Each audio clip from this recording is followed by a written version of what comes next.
Let us not forget everything that happens. It's by the will of Allah. Holy will. It's time to unite and stand, and we will be the best amongst men. It's not time to be extreme or do the unthinkable, but to stand together as one. Tune into Sunnah followers, stream it every day, various platforms. Trust me, you'll find a way. Sunnah followers. Join us every Friday at 9 p.m. Eastern for the Access to Laila live call-in and answer show. Please join Ustadah Laila Nasheeba. If you have any questions in regards to this theme, call in at 862-370-2838. Now streaming on various platforms right here on Sunnahfollowers. You will make it through. The fitra is awake in you. With Quran and Sunnah by your side, it's a place where it will thrive. You will make it through. You will make it through. The fitra is awake in you. With Quran and Sunnah on his side, here's a place where it will thrive. You will make it through. With Quran and Sunnah on his side, here's a place where it will thrive. You will make it through.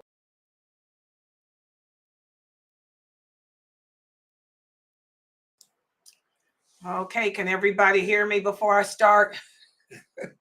I don't want to start until they can hear me on YouTube. Let me know. Yeah, we can hear you. Okay, good. Alhamdulillah.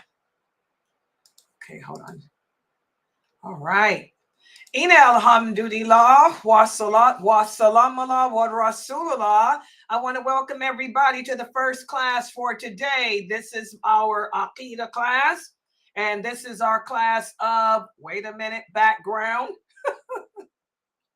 I forgot my background, guys. I got to put it up because I want everybody to buy the book. Hold on. There it is. Okay. That's it, right? Yeah. Okay. Oh, wait a minute. Okay. Yeah, this is our series of diluting Wal Bara. It's based on this book written by Sheikh Kareem Abu Zaid. It's part of the Correct Belief series. This is the third or the last book of the trilogy. And the book is $19.99. All the books are. They should be a part of everyone's library. We began this journey 3 years ago with the first book. It took us a whole year to go over the first book. Yeah, because that's when I had my surgery. That's how I can keep track, because I retired. Yeah, it's going on 3 years now since I retired. Yes. It took us a whole year to go over the first book, which is entitled Get to Know Your Lord. And that book took us through the meaning of the first part of the meaning of the Shahada, what it means to believe in Allah, what it means to believe in his angels, his prophets, the books of Allah. We went into detail about all of that. We spoke about how every prophet that Allah sent came with the same mission. What was the mission of all the prophets? Can anybody remember? What was the mission that every prophet came with? Can anybody remember? To worship Allah alone and to obey them as prophets. Exactly. That was the message that every prophet came with. And did all the prophets have the same type of laws? Were all their laws the same? Who can remember that? No, it wasn't. Exactly. Their laws were different. even though the message was the same and the message that every prophet came with was clear, their laws were different. So we talked about that. Some of the prophets had books, some of them did not. Those prophets that did not have books, were they messengers or were they prophets?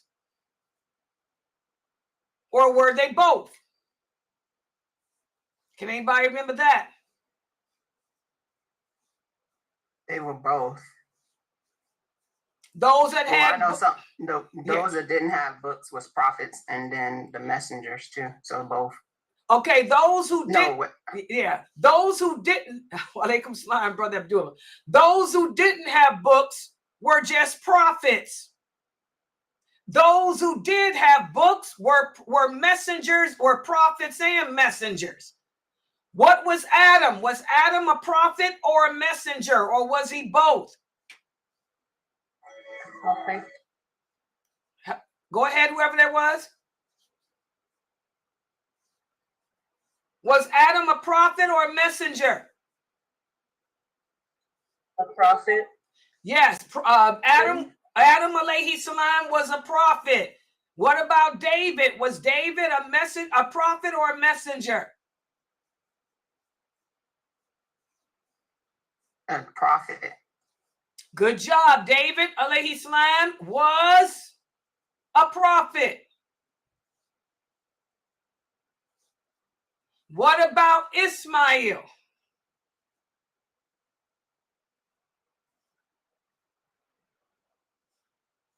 Anybody know?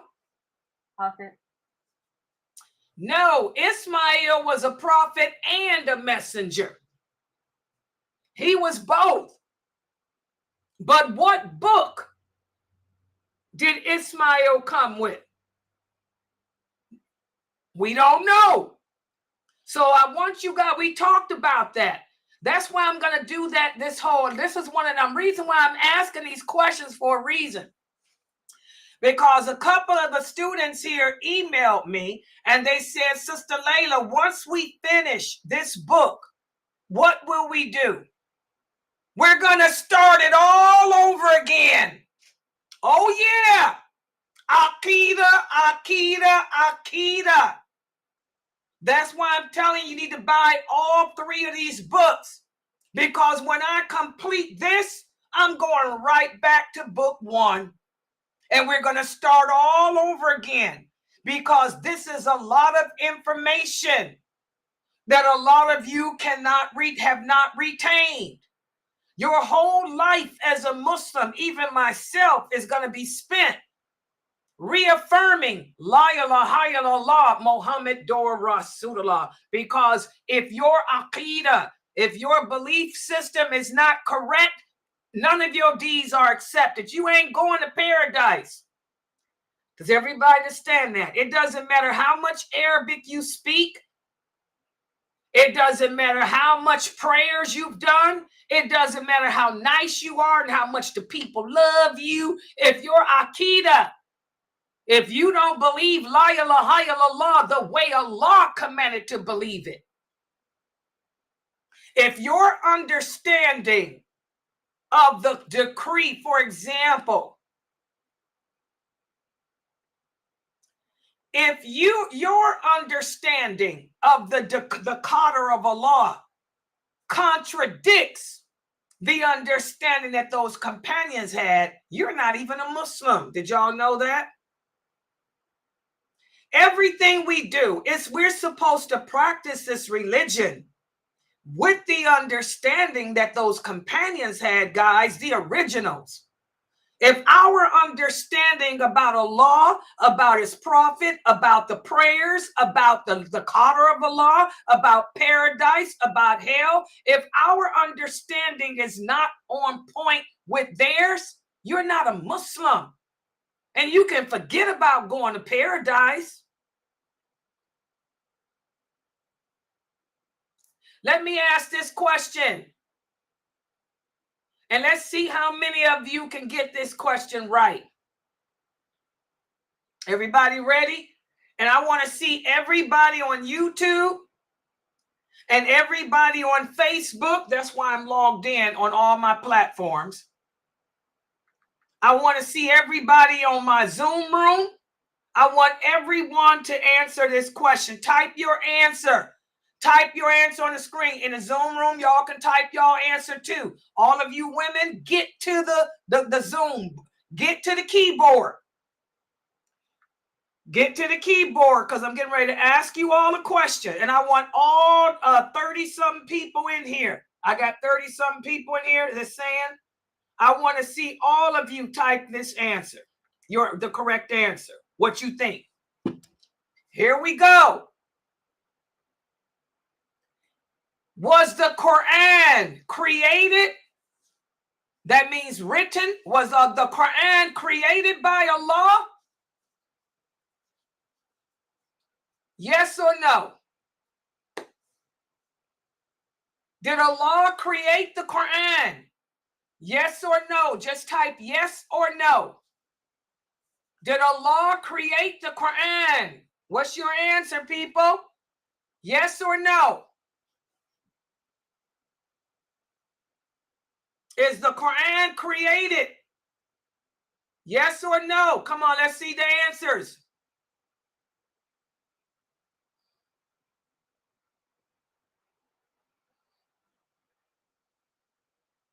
Sister Sakina, is the Quran created? Did Allah create the Quran? Sister Margaret, did Allah create the Quran? I want everybody to type an answer.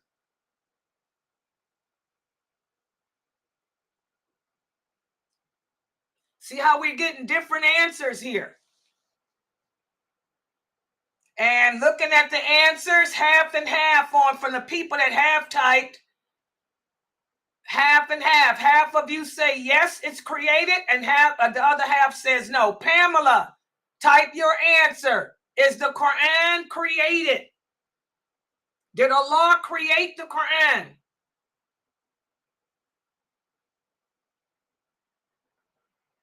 Okay, I got Margaret with yes, that's one. Abdullah with yes, that's two. Carol says no. Sakina says no. Fatima says yes. Jabril says no. Read them off, somebody in the Zoom room. Somebody read the person's name and answer off to me. Come on, let's hear it. Come on, people, this is important. Pharaoh says yes. Good job, Pharaoh. Who else? Come on, read my Zoom answers off. Do I have to get another computer going? Hold on. I got it. So just the person's name and answer. That's it. Habiba, yes. Nisha, yes. Dahira, yes. Shamika, yes. Precious, yes. Mina, no. Awa, no. Norto, no. Fatima, no. Okay. As you guys can see, most of the people said yes. Zahara said yes too. Okay. Ibrahim is saying yes too. Okay, good job, Ibrahim. Let's see who else is typing. This is my other people coming in. Hey, Pamela, I don't need no story. Yes or no?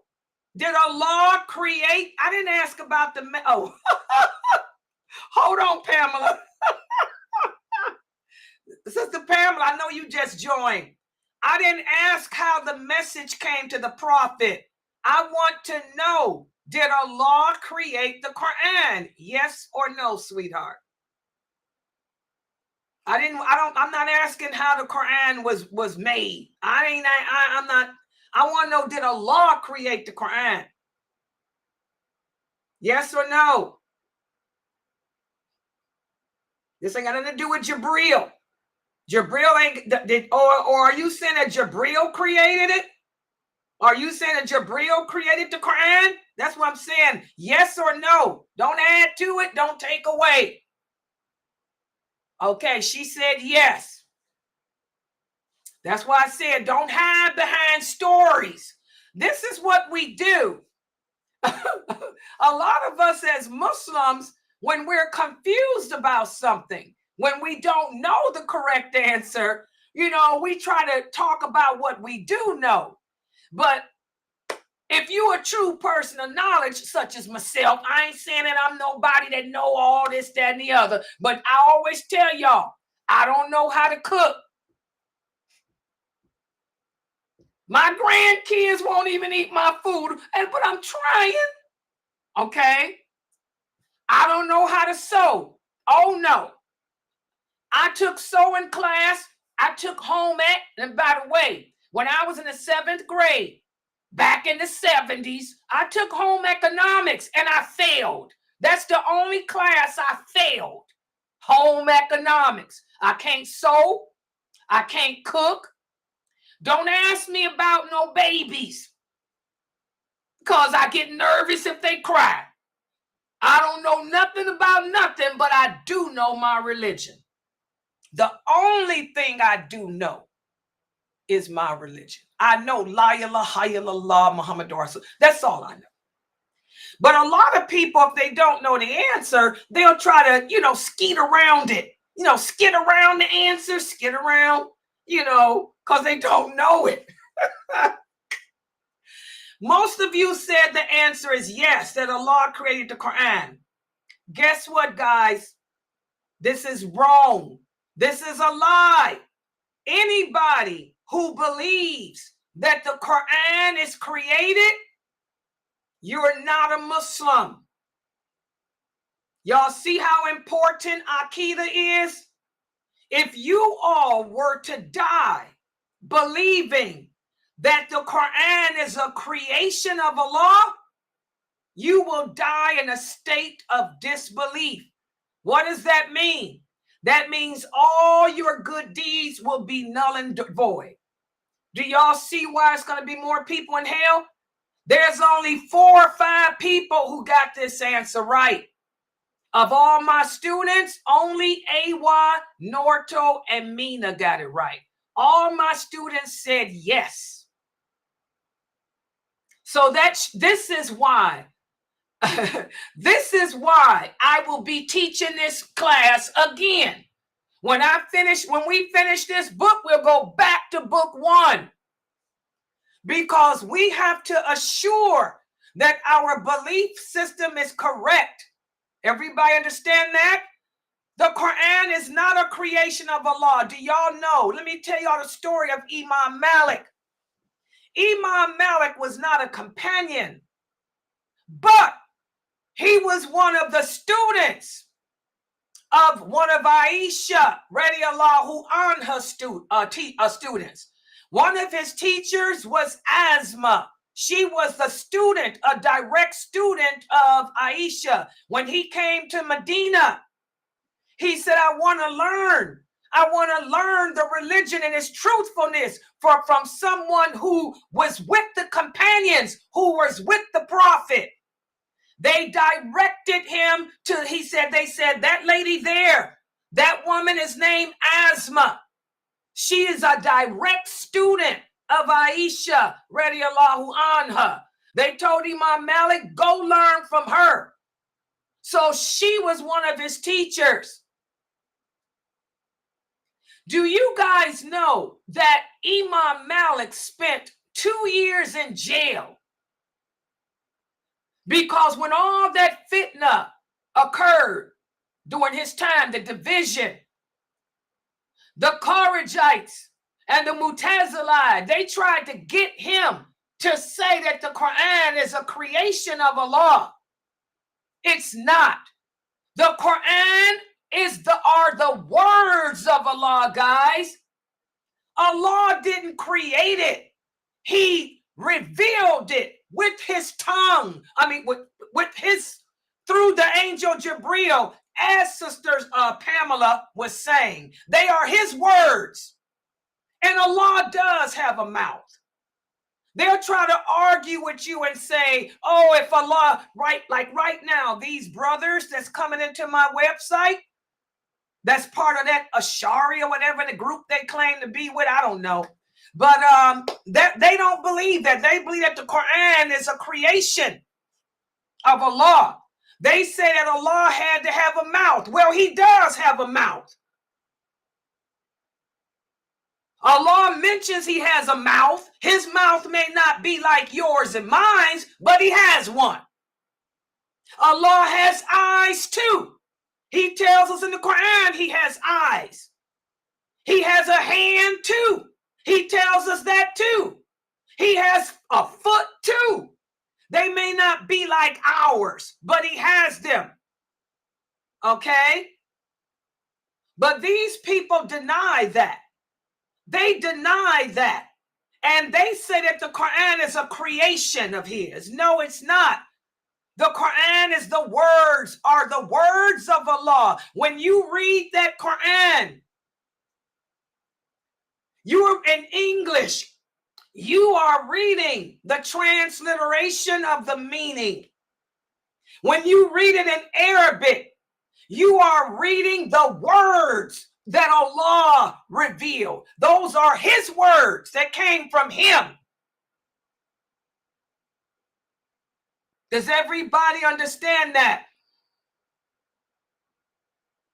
Does everybody understand that? So I want all of you to write this down. All of my students, if anyone were to ask you, did Allah create the Quran? You say no. The Quran is the words of Allah. He didn't send no book down. He didn't send it like that. They are his words. Man put the words together. Man wrote the words down. It was during the Caliphate, by the way. Umar radiallahu anhu was the one who put the Quran in the order it's in today. Okay? So it's not a creation of Allah. So this is why I will be doing this class over again, because a lot of y'all forgot that. And we talked about that. How do you think Norto and Mina and them got it right? They remembered. The rest of my students, y'all forgot. Because I remember telling y'all, don't be no Mu'tazila. Don't be no Mu'tazila. What about this question?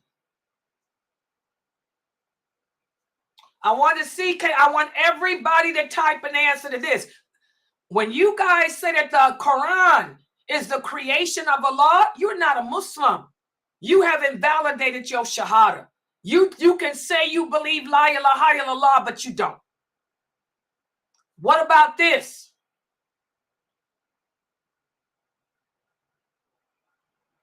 Can you change your decree? Can man change his decree? Yes or no? Can you decree, just yes or no? Can you change your decree? Can the decree of Allah be changed? No. What the rest of y'all think? Okay, good job. That one y'all got right. These same people, they think that you can change your decree too. These famous brothers y'all listen to. How many of you have heard those famous brothers tell y'all that you can change your qadr? That the qadr of Allah changes? How many of you have heard that? Mu'tazila. Anyone that thinks that he or she can change the decree of Allah, you have invalidated your belief in him. Just like this, how many of you believe that we create our own evil? How many of you believe that man creates his own evil? Whatever bad happens to me is because I made it happen. How many of you believe that? Do you believe that man can make his own bad happen? Y'all believe that? Anyone who does, that's another thing. You have invalidated your shahada. These The Muslims today are messed up. Our belief system. And you will find these brothers and sisters that can recite the Quran. They have beautiful tajweed. They'll get on here, Allah subhanahu wa ta'ala, Allah says, Alhamdulillah Rabbil Alameen, Ar-Rahman, and subhanallah, all of that Arabic. Then they'll turn around and tell you Allah created the Quran. Then they'll tell you that Allah doesn't have a mouth. Then they'll tell you Allah doesn't have a hand.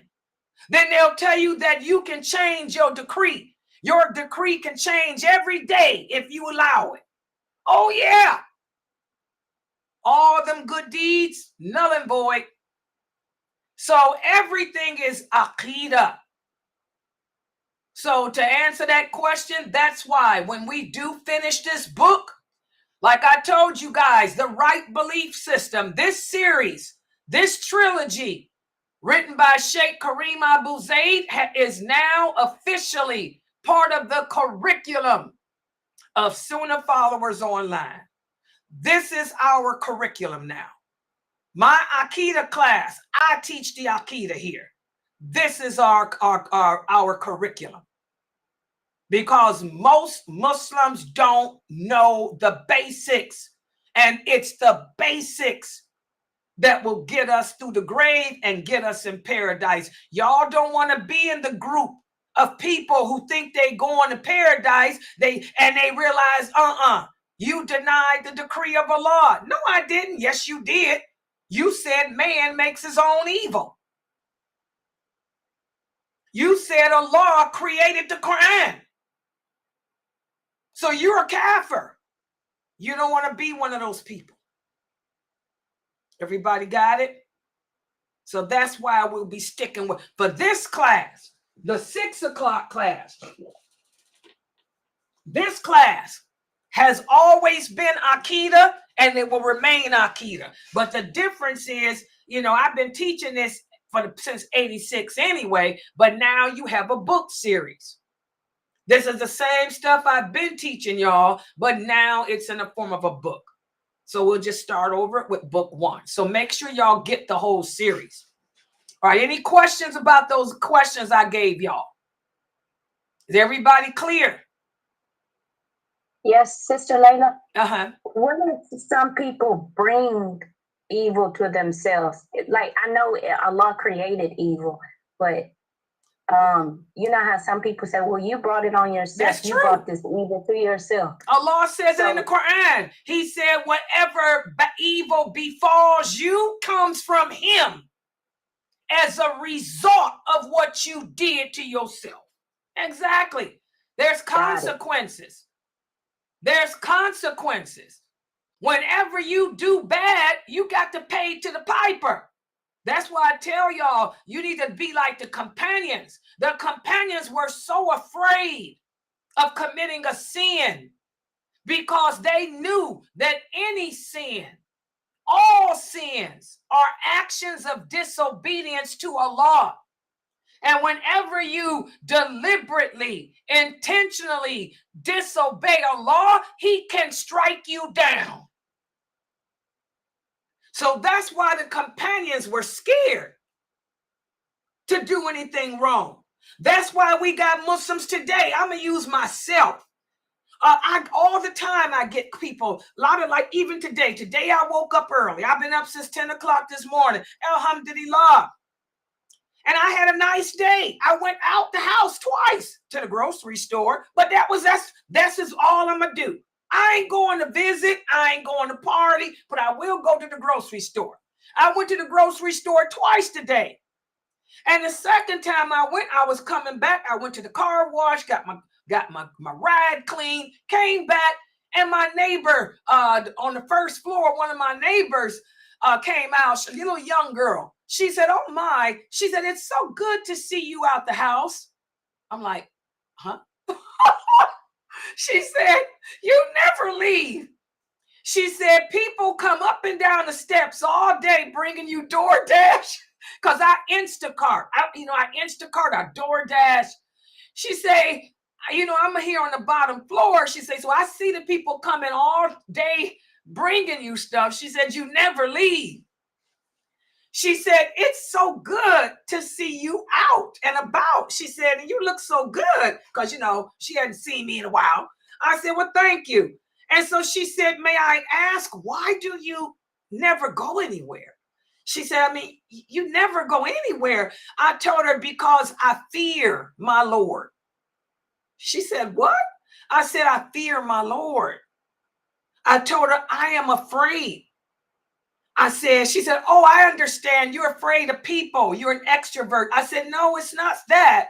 I said, I'm afraid that I might get in trouble, that if I get too comfortable going out the house, I won't want to come back.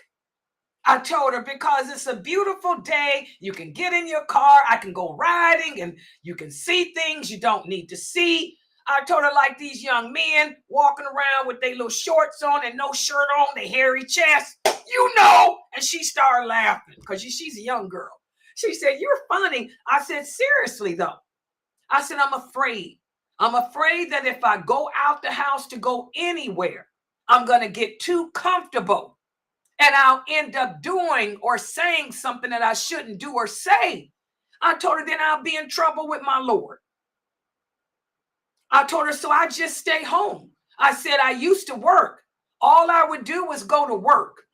And I said, I used to work with all women. I said, I didn't even work with men. I worked with all women for 36 years. I said, I would go to work and come home and, do my classes. I said, and that's it. I said, I never go anywhere. I said, because I'm afraid. And then she was quiet. She said, She said, I guess I can understand that. And then she said, you're a good lady. You know that? I said, thank you. And you're a nice young lady too. And she helped me bring my little groceries up the steps.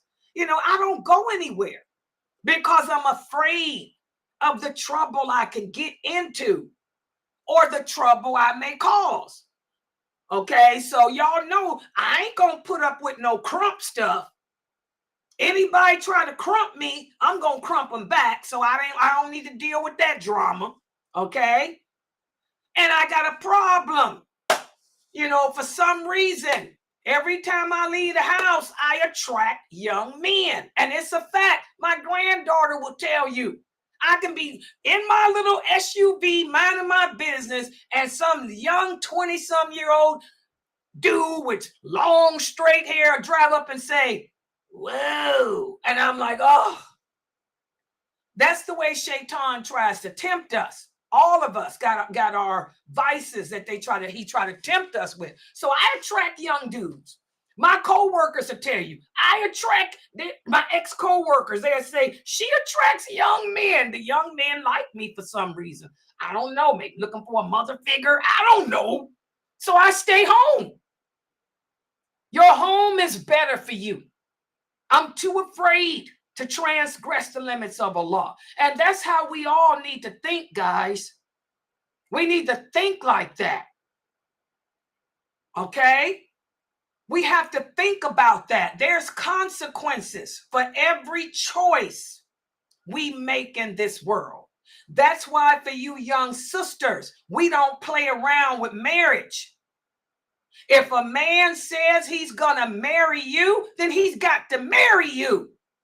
Just what are you waiting on? Don't play with it. Don't play with marriage. Get married. Y'all marry now. And if it don't work out, it would be better to get a divorce than to sit around and play with each other and end up doing stuff that's haram. Because that'd mess you up here mentally. Ain't nothing worse than a guilt trip, guys. Okay? We have to be afraid. We have to live each day on this earth as if it were our last. That's what the Prophet sallallahu alaihi wasallam told Ibn Umar. Ibn Umar was a young boy. He said, young man, let me give you some good advice. He said, live each day as if it were your last day on this planet. And if Allah should bless you to live through the day to the night, don't expect to wake up in the morning. If we had that type of philosophy in regards to life, we would spend each second, each moment of the day doing what's pleasing to Allah and staying away from what's displeasing. Does everybody understand that? So that's why I'm telling you guys, especially you sisters, you know, y'all got to be careful. The life of this world will pull you in, even on this internet. Like I was telling you sisters the other day, these podcasts y'all got. What are you doing on the internet with a podcast? You ain't teaching Islam. You ain't even qualified to even speak about Islam. Like we just shown, most people think that the Quran was created. We need to work on learning our religion, spend our free time seeking the true knowledge and understanding of the deen, and do what's pleasing to Allah, not what's pleasing to the people of this dunya.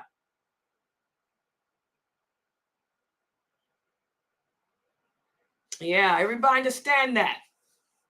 Okay, so that's what we'll be doing when we complete this book. We still got a ways to go. This book is over 500 pages. All of these books of Sheikh Kareem Abu Zayd, they're all like 500-600 pages. So we probably won't get done with this, I would say, until almost, you know, the end of fall, maybe the beginning of winter. But when we do finish it, we'll go back to Get to Know Your Lord. So you might as well get the whole trilogy. All right. And so today, what I'm going to do, what we're going to do, I posted it up. I hope you guys read the pages. We'll be covering pages 250. Yeah, 250 to 253. We're going to complete this chapter that we've been going over all week about how to behave and deal with the challenges of the internet. Allah has given us knowledge of this technology that allows us, like, to do what we're doing right now. We're connecting. Muslims are connecting with each other around the world from behind their screens. The knowledge is here. The internet exposes us to the knowledge, but the problem is you're going to have to learn how to decipher the true knowledge from that knowledge which is false. And I've given you guys signs to look for. Okay? And once you do find a person that is teaching the true knowledge with the understanding of those companions, not the understanding of a madhab, not the understanding of an imam, not the understanding of a sheikh, with the understanding of those original companions, you cling to that person and you stay with that person and you learn from that person, because when that person dies, all of their knowledge goes with them. And it's hard to find a person that's going to do what that person did. Everybody understand that? So that's one of the greatest challenges here on this internet. And also we talked about cyberbullying. When you do come upon the people who are teaching the truth, there's always going to be the allies of Shaitan involved, trying to tear you away from them. The awliya, the allies of Shaitan, will join your streams, join your chat rooms, and try to cause fitna, to try to pull the people back to where they used to be. That's a big challenge. And so today we're going to speak about how to best deal with all these challenges. This is how Sheikh Kareem ends this chapter. So let me put the PowerPoint up on the screen. Okay. Give me a second. Yeah, there. I'm going to cut this off. All right, y'all, go to the Zoom people first. Hold on. I forgot about y'all in here for a minute. because I was streaming yesterday using my stream. Okay, hold on. So I got to go back to this. Yeah, put it on the big screen TV for the kids too, guys, so they can see and enjoy the PowerPoint. And also don't forget to take, look at this. Take screenshots at the beginning of every month. You have to do this. Take screenshots of everything for the kids here. Okay, now let me open it up for y'all.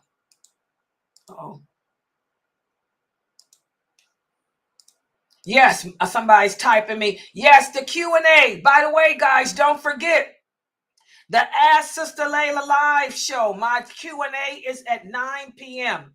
You got questions? Yes, bring them on, brother. Okay, he's asking, can he bring his questions? Oh, yes. Any questions at 9 p.m., inshallah. Okay, everybody look at my screen.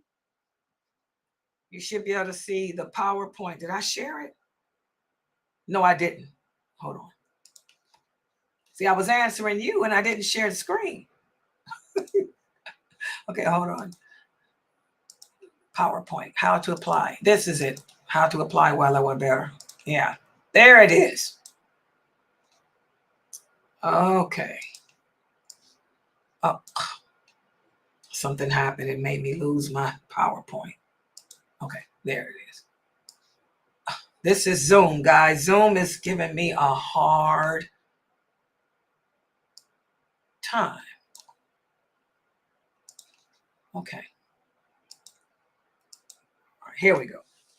Okay, tonight we'll be finishing up this chapter. We're covering pages 250 to 253. And we're going to speak about how to deal with the challenges of the internet. And the way to deal with the challenges of the internet is by applying Wal Bara. Wala meaning allegiance and disassociation for better. You attach, in other words, it's all about attaching to those websites that are authentic, those websites, those groups that are bringing you the authentic information, free of any doubt, free of any confusion.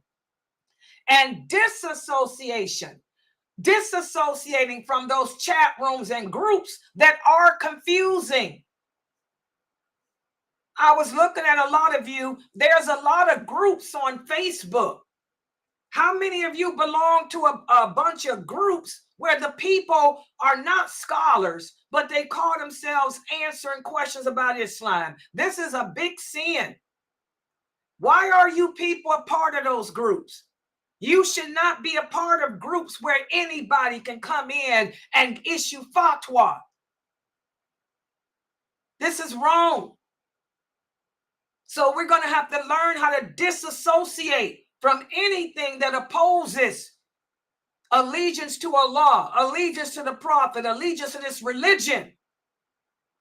There's a lot of Muslims that become confused by social media because of the information presented there. And many of them apostate, or many of them may have been upon the correct belief system, but watching and listening and following you and the stuff you post, they apostate, or they go to a different belief system. Instead of being upon Quran wa Sunnah, now they're Sufi. We have to be very careful of this. So how do we apply allegiance and disassociation? Well, let's see what Kareem Abu Zaid says here. He starts off by saying, in this digital age, allegiance and disassociation, if we implement them, they can guide us. They can help us to navigate through the complexities of the online world and still hold firm to our Islamic values. And so what we're going to do is go over some practical examples which will illustrate how allegiance and disassociation can be applied to social networking. And of course, everything begins with seeking knowledge. We have to become educated We have to become aware in order to confront the challenges of the internet. It is crucial to educate ourselves about it, especially the young generation. And not only educate yourself about the internet and its dangers and what lurks out there, but you also have to learn what allegiance and disassociation means. Because without it, how can you reject the false ideologies that are out there? I just gave y'all an example. You could be a part of a group chat or a part of a stream of people you think you're learning from scholars. Y'all think y'all learning from bona fide qualified scholars. And here the person you listening to is telling you that you can make dua and call upon the dead. Astaghfirullah. Anyone who believes that you can call upon a dead person to help you, you've invalidated your shahada. Just like anyone who believes that the Quran is a creation of Allah has invalidated their shahada. Just like anyone who believes that they can change the decree of Allah or that you create your own evil. All of this denies La ilaha illallah. So you have to educate yourself about this religion, guys, the meaning of the shahada, what it means to believe in Allah. What does it mean to have allegiance to him? How do we disassociate? And what do we disassociate from? Okay? So, in order to navigate through the challenges of the internet, you have to educate yourself of the internet and have a good education, a good, strong foundation of your religion as well. And then you have to develop a strong Islamic identity. That's why I tell you, parents, be careful of your children and this internet. Because if your children's Islamic identity is not strong, the internet will pull them in, just like you see in this picture here. How many of our Muslim youth have been pulled into the drug world from the internet? Just to let you parents know, if you got sons who are spending most of their time gaming, don't you guys know that the drug dealers, they hang out on Twitch. They hang out on Trovo. They hang out on DLive. They hang out on the gaming sites looking for young boys that they can have to sell their drugs, because the young boys don't go to jail. If they get caught, they go to juvie. Okay? So if your son doesn't have a good foundation or a strong Islamic identity, he can fall into that web.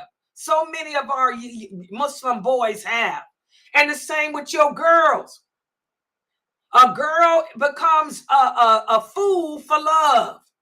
She can end up finding love on the internet with some boy that she's never met, who can end up being a man for all you know, or a woman nowadays.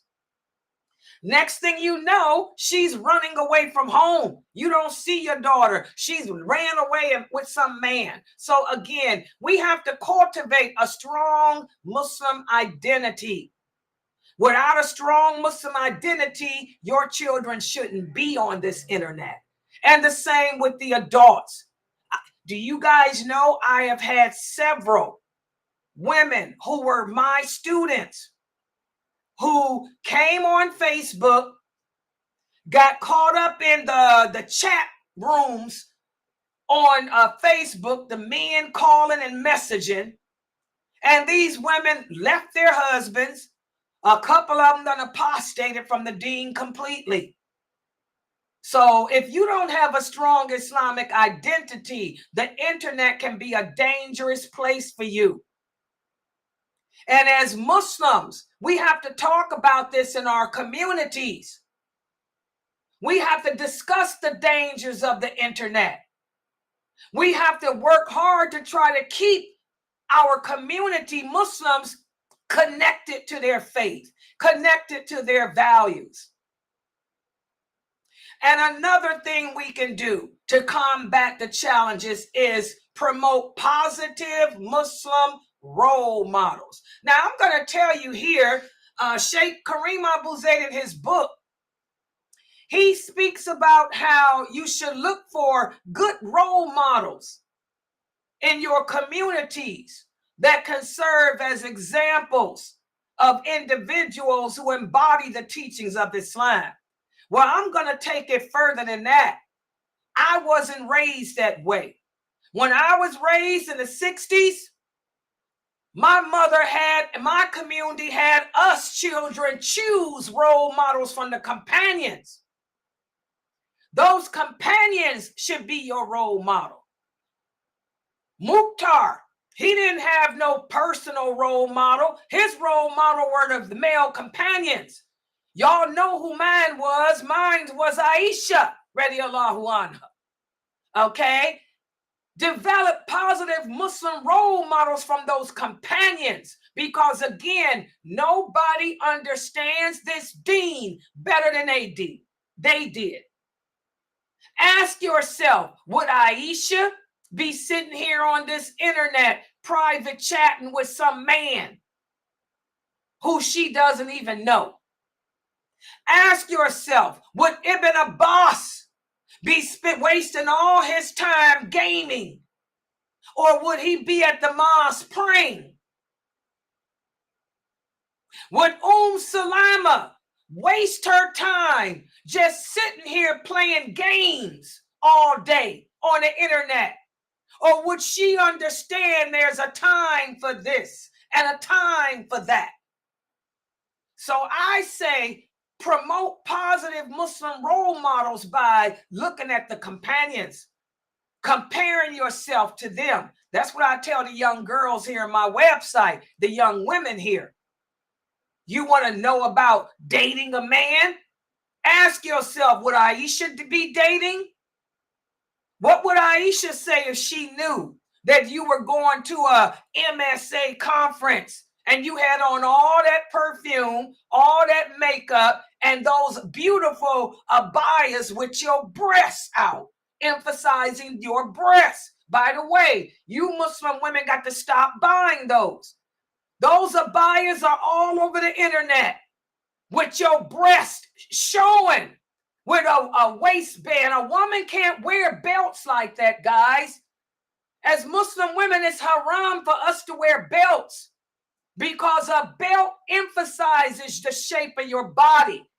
Now, if it's a girdle, that's different, because a girdle is underneath your clothing.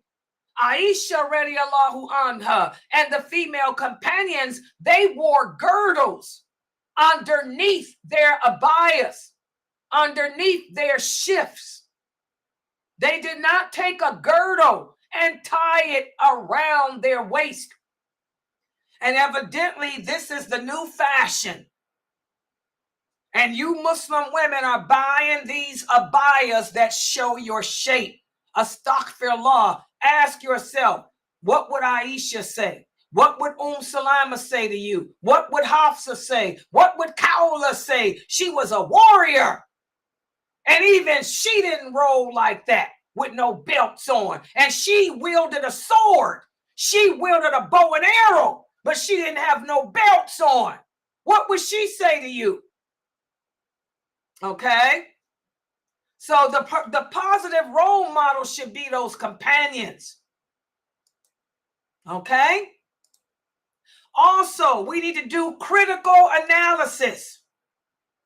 The internet provides vast information, including a lot of misinformation. In fact, guys, 90%, I repeat, 90%, I repeat, 90% of the information on the internet is not correct. When you type anything about Islam, it's going to automatically take you to lislam.org. lislam.org is owned by the 12ers. That's a Shiite website. And that's why a lot of you are misinformed about a lot of things, because you're Googling information instead of learning from a teacher. Don't use Google, because Google will take you to the Shiite websites for their information. So we have to do critical analysis of what we find, what we read. Okay? And of course, everything should be weighed against the Quran and the Sunnah. If there's something that you're unsure about, a hadith that you come upon, or some words about Islam that you come upon that you've never heard before, ask the people of knowledge. My students always ask me, alhamdulillah. Even myself, when I come upon something that I ain't never heard of, I don't have a problem calling Sheikh Morsi. I'll even call Dr. Dramali like I did last week when I did the class on breaking down the names of Allah. I knew that because I don't speak Arabic fluently, but I do know enough Fusha. I do know enough Fusha where I can recognize that something is not right. In order to be a daya, a person of knowledge, you got to know some of that Fusha. So with the name that we did last week, I knew that that meaning was not correct. So I called Dramali. I said, Dramali, what is the meaning of this name in English? How would you break it down? Because I know this meaning is not correct. And sure enough, it wasn't. So if you come upon something that is doubtful, ask the people of knowledge. Don't sit there and think that you can figure it out on your own. And don't use Google, because Google automatically goes to the Shiites. They paid the money for that. The Shiites own the internet. Who is Sheikh Google? Sheikh Google are the Shiites. Just like the Shiites are the ones that invented those Adhan callers. Did y'all know that? Those pro-Adhan callers, why do y'all think the times are messed up? Because the Shiites don't pray the same time we do. So that's why the times for Fajr and Maghrib are off. That's why I don't use those Adhan callers, period. I know how to look at the sky. My people on my father's side were come from the desert. I'm a desert girl. I get teased by my DNA cousins. They always say, Layla, you are a true desert girl because you love dates, you love camels, you love sheep, and you still look up at the sky. My DNA cousin, even Dr. Assam teased me with that. You are a desert woman. Even Dramali will tell me that. Okay? But for those of you who don't know, those Adhan call those Salat timers are created by the Shiites. They got the market on the internet. So be careful. Any information you come upon, you better ask the people of knowledge. Don't use the internet for that. And also another way to combat the challenges of the internet is by building community support. Alhamdulillah, here at Sunnahfollowers, my website is not just a website. It's also an online Islamic community. That's why Sunnahfollowers, the name of my website, officially, legally, is El Quran wa Sunnah, Islamic voice chat site of learning. That's my legal name, because we were here since '86. And we're also known as Sunnahfollowers Online because we are an Islamic community. Dr. Ibrahim Dramali is the imam of this website. Sheikh Mustafa Morsi Abu Attayib is the scholar, the governing scholar, the governing scholar, the governing scholar of this website. And Sheikh Muhammad Saeed Atlee is and always will be an advisor. Oh yeah, the old man. Atlee Online. We're still www.atlee.net. That's still me. Okay? So you want to attach to a good, try to build a good Islamic community online and a good support system here. And also the masjids, you know, from what I understand, that's what a lot of the masjids are doing too. Most of the masjids have their own YouTube channel. Most of the masjids have their online community too. They got their group chats, their WhatsApp chats, and all like that. Doing that can help provide encouragement and support, and it can also promote unity and solidarity as well. Okay?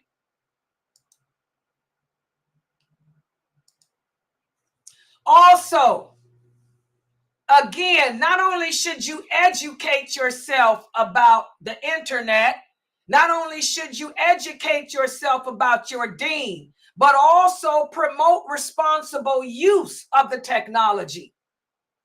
Muslims must be encouraged to use these social platforms responsibly and ethically. We have to encourage one another to avoid engaging in content that promotes ideologies that are contrary to Islamic teachings. Like I was telling the brother Ibrahim here. The brother Ibrahim here was telling me how he gets teased. He gets critiqued by the men in his community. They ask him, what are you doing learning Islam from Sunnahfollowers? Yeah, they know my website. I've been around for a long time. And of course, the innovators hate me. They don't like Sheikh Atlee either. I'm going to keep it real. Okay? They were part of the scandal mongers back in the 2000s. Who cares?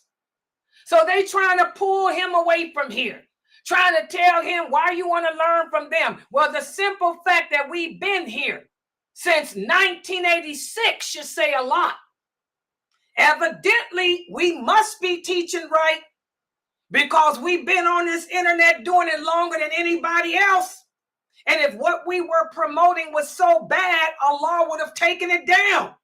Allah took down all them other people's websites, but Allah didn't take down this one. And even though we've been here longer than everybody else, we still don't have 1 million followers. That right there should tell you we must be teaching the truth, because common sense will tell you the people don't want to hear the truth.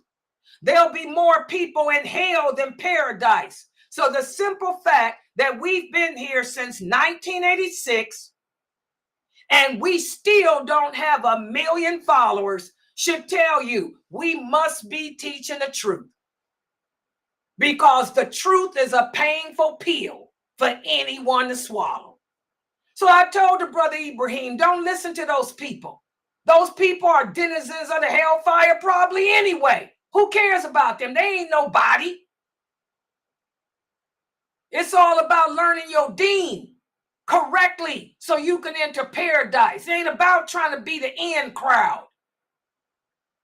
Remember, the in crowd will end up in hell. Okay? So we have to promote responsible use of the technology. You know, try to encourage each other to stay away from these bad websites. And also share the good. You know, don't let the people scare you. In other words, you might post up a video from my website. The truth hurts. Nobody wants to hear the truth. So the people in your group, oh, take that out of here. I don't like her. That's your problem. The fact that you don't like her is a good thing. I would type back to them people, the fact that you don't like her must mean she's saying the truth. So I'm definitely going to keep her up in here. That'll make them shut up and sit down. Subhanallah. Okay? Advocate for the Muslim interests, guys. Don't let the people intimidate you on this internet. Don't let the people cause you to question what you know to be true. Remember, certainty of faith In order to make it to paradise, you got to have certainty of faith. Without certainty of faith, you will always fall victim to Shaitan and his denizens. And also emphasize unity and solidarity. When you come upon an Islamic community on the internet and they're bad-mouthing other people, or you see a post, you post up something, a video from my website, for example, and they critique it, you know, emphasize how we're supposed to be united. Emphasize how we're all supposed to be one. How the simple fact that we all claim to believe La ilaha illallah Muhammadur Rasulullah means that our lives, our reputation, and our property is sacred. By standing together and supporting each other, this is how we can better confront the challenges of the internet and remain true to our faith. Okay? And finally, Islamic institutions such as the mosque, Islamic schools, community centers, these places are all vital in promoting allegiance and disassociation. So support those institutes. That's what happened with me the other day. When you guys saw the other day, when I went to stream, those men from the Asharis, they came in here attacking me because I'm teaching Kareem Abu Zaid's books. Y'all remember that the other day? The Shiites came in here too.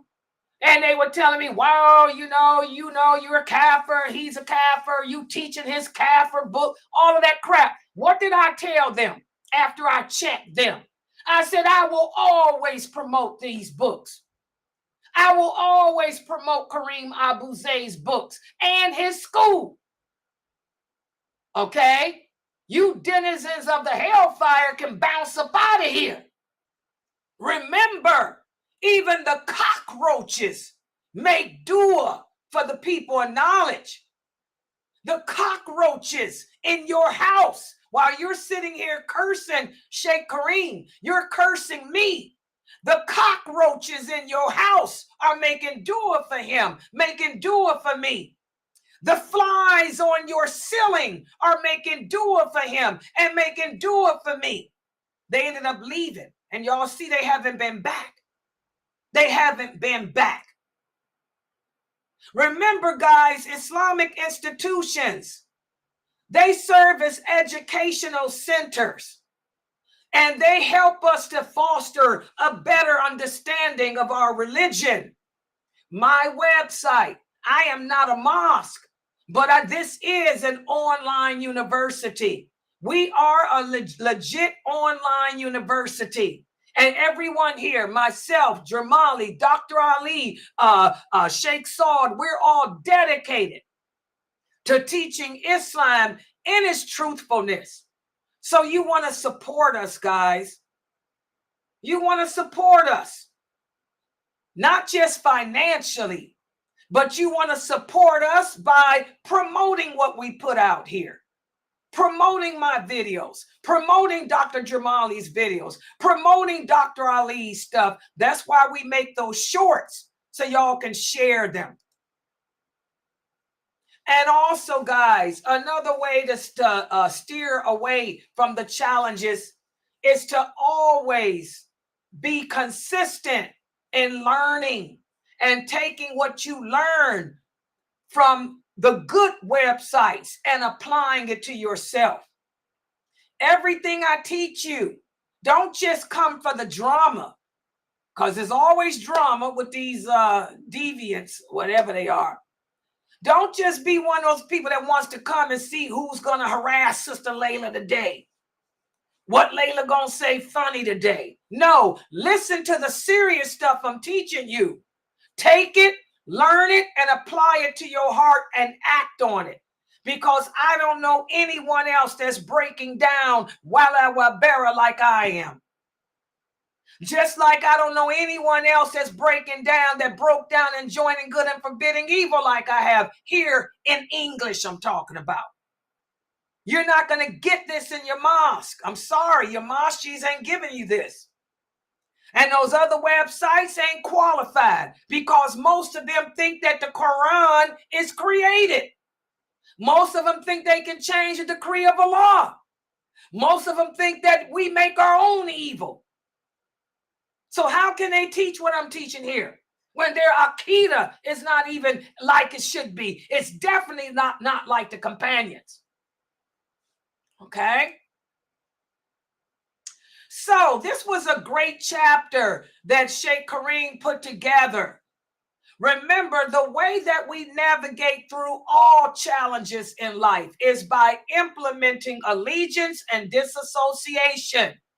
Whenever we are faced with any challenge, ask ourselves, is this going to compromise my love for Allah, my love for the Prophet, my love for this religion, my love for the Muslims? Is this going to compromise my Islamic values, my Islamic morality? Is this going to stand between my relationship with Allah, my relationship with the Prophet, my relationship with other Muslims?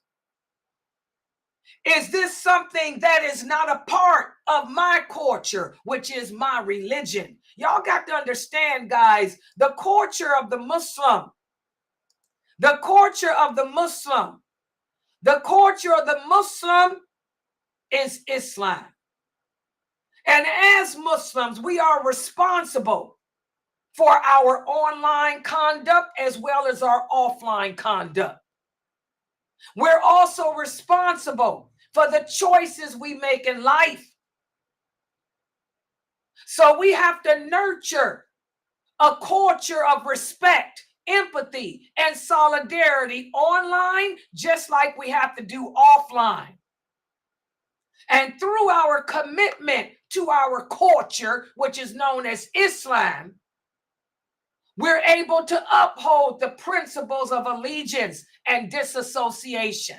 And in turn, not only will this strengthen our relationship with Allah, online and offline, but it'll also inspire other Muslims to be like us online and offline as well. So alhamdulillah, this was one of my favorite chapters in this book. And I know I've been saying that a lot lately because it seemed like all these last 3 chapters we've been covering, all 3 of them are right on time because Sheikh Kareem's been speaking about this internet. And I'm an internet person. I've been on this internet for so long. I used to be an IRC operator back in the day. Me and Dianera. Dianera. I wonder if Dianera's still living. Yeah, subhanallah. So I'm going to stop right here. Subhanallah Allahumma wa bihamdika. Ashhadu an la ilaha illa anta. Astaghfiruka wa atubu ilayk. Are there any questions or comments? Yes. Okay. Yeah, right. The brother, you know, you asked me. Yes, exactly. My my Q&A is at 9 p.m. Eastern Standard Time. EST. Which is 1 hour. Yeah, that's 1 hour from now, bro. Yeah, 1 hour from now, inshallah. And by the way, guys, please support this dawah effort. I meant to talk about it. Let's talk about it. You know, hashtag talk about it, support. You know, subhanallah, this is the first of the month. And we were in the hole yesterday. A couple of sisters sent us some donations. May Allah bless you, know who you are, and got us out the hole. But don't forget on the first, this streaming bill is supposed to be due. Okay. What is that? $300? And then we got other software bills due too on the first. Please support us, guys. Remember, we're not a masjid, but we are a non-profit organization. We are a 501(c)(3). And what is this thing doing up here? Yeah, we are a 501c3 nonprofit organization. You can donate using Zelle by go to Laila at Sunnahfollowers.net, or you can go to PayPal, or you can simply scan the QR code. Please support us. We need your donations. Okay. No questions? Okay, I'm going to log off for right now. I'll be back in 1 hour with the Q&A. Please make sure you guys are here with any questions you may have. Subhanakallahumma wa bihamdika ashhadu an la ilaha illa anta